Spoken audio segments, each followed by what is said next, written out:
ভকতা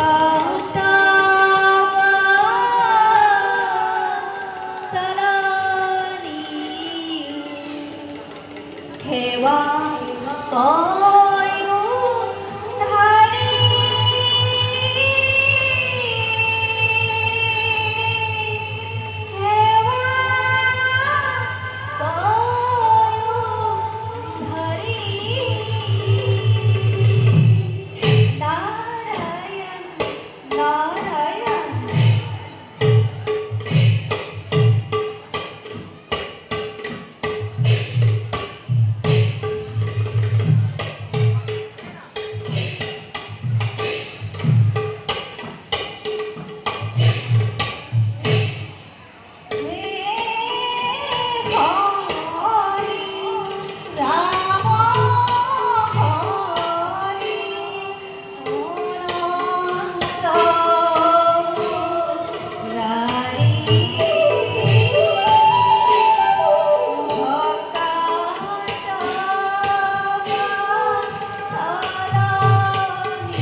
হেৱা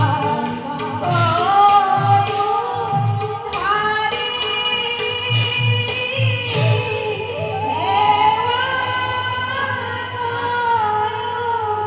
ধাৰি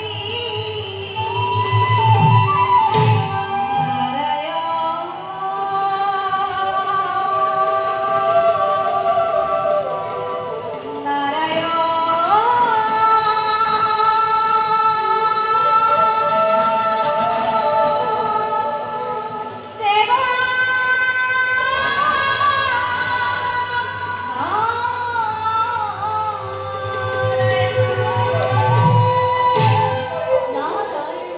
নাৰায়ণ আদিমূল পৰম সৌভাগ্য কাৰণ তি জগতৰ পতি নাৰায়ণক কৰি দৰ্শন সেই বিশ্ব ব্ৰহ্মাণ্ডৰ গৰাকী সেই জগত জননী এই নিখিল নাৰদৰ ভক্তি ভৰা প্ৰণিপাত কৰিবা গ্ৰহণ উঠা দেবৰী ভাল প্ৰভু তুষ্ট আমি তোমাৰ ভক্তি নাৰায়ণ উপযুক্ত সময়তে আহি তুমি হৈছা উপস্থিত দেবৰী প্ৰভু এইবাৰ এজন মহাভক্তৰ পৰিচালনা কৰিবৰ বাবে তোমাৰ অতিকে হৈছে প্ৰয়োজন প্ৰভু কোন সেই ভাগ্যৱান পুৰুষে যাৰ ভক্তিত জগতত প্ৰতিষ্ঠা হ'ব পুনৰ ধৰ্মৰ মহিমা শুনা দেবৰী এইবাৰ ভক্তি পৰীক্ষা হ'ব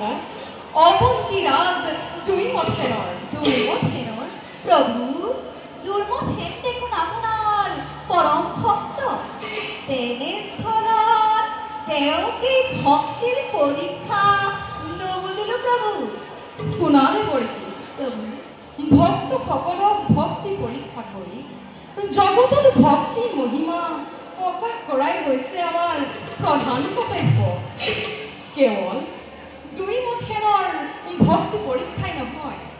আৰু আছে এটি মহান উদ্দেশ্য উদ্দেশ্য দেবৰী অশ্বপতিৰ কন্যা সাবিত্ৰীৰ কৰ্তৃত্ব গুণৰ মহিমা এই জগতত বিস্তাৰ কৰিব লাগিব প্ৰভু দুৰ্মথেন আৰু সাবিত্ৰীৰ কৰ্তৃত্ব গুণৰ মহিমা এই জগতত কিদৰে হ'ব প্ৰচাৰ দেবৰী প্ৰভু শুনা পৰীক্ষাৰ কথা অৱন্তী ৰাজ্যৰ ৰাজ সিংহাসন সেনাপতি উগ্ৰসেনৰ দ্বাৰা অৱৰোধ কৰি ৰজা ৰাণী পুত্ৰ কবিতে বনলৈ খেলাই বনবাসত অশেষ কষ্ট ভোগ কৰাব লাগিব নাৰায়ণ নাৰায়ণ অন্যহাতে অশ্বপতিৰ কন্যা সাবিত্ৰীৰ লগত দুৰ্মথেনৰ পুত্ৰ সত্যবানক বিবাহ কাৰ্য সম্পাদন কৰিব লাগিব নাৰায়ণ নাৰায়ণ কিন্তু বিবাহৰ এবছৰ নহওঁতেই অৰণ্যৰ মাজত সৰ্পদংশনৰ দ্বাৰা সত্যবানক নিধন কৰাব লাগিব নাৰায়ণ নাৰায়ণ অন্যহাতে সাবিত্ৰীৰ প্ৰতিষ্ঠ গুণৰ প্ৰভাৱত ধৰ্মৰাজক পৰাভূত কৰি স্বামীৰ জীৱন কহিলে দুৰ্মথেনৰ হেৰুৱা ৰাজ্যধন ঐশ্বৰ্য বিভূতি সেই সকলোবোৰ ঘূৰাই অনাৰ ব্যৱস্থা কৰিব লাগিব। নারায়ণ নারায়ণ গতিকে দেৱৰেখি তুমি মোৰ এই সকলো কাৰ্য সহায় কৰিব লাগিব। দেৱৰেখি প্রভু এতিয়া যোৱা নিজ কৰ্তব্যত হোৱা গ্ৰহণ। প্রভু এই নীতি নারদ আপনার সহযোগ আছে প্রভু মান প্রভু পুরাণ সবার প্রভু শরণতে ধুলি হিলে তুলি যাও এলে নিজ কর্তব্যত ঈশ্বর পরম বিষ্ণু সচিদানন্দ বিগ্রহ অনাদিরুদি মাতি আনিবি বোলে লাষ্টত সোমাই ল'বি।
ময়ো নিজ কৰ্তব্যত হওঁ অগ্ৰসৰ।